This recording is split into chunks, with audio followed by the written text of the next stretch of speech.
araw po muli guys, ito po ang aking tunay na buhay bilang isang empleyado. Dito po umiikot ang aking buhay, gigising ng maaga, maligo ng maaga, kakain sa umaga, papasok ng maaga, nagmamadaling umuwi ng maaga-aga para pagdating sa bahay ay makapagpahinga, tapos matulog ng maaga pero kulang pera ng pahinga, hihi, lahat na lang yata napapaaga.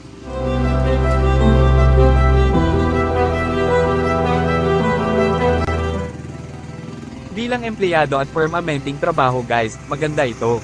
Subalit dito na ako natuto para matuto dahil sa sobrang mahal ng mga bilhin.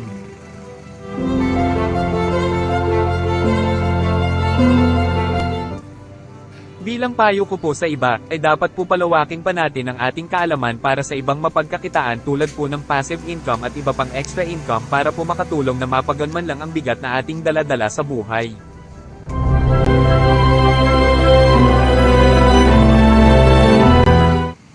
Maraming salamat po hanggang sa muli, ang pagbabalik ng Gerald Discovery Channel. Bye!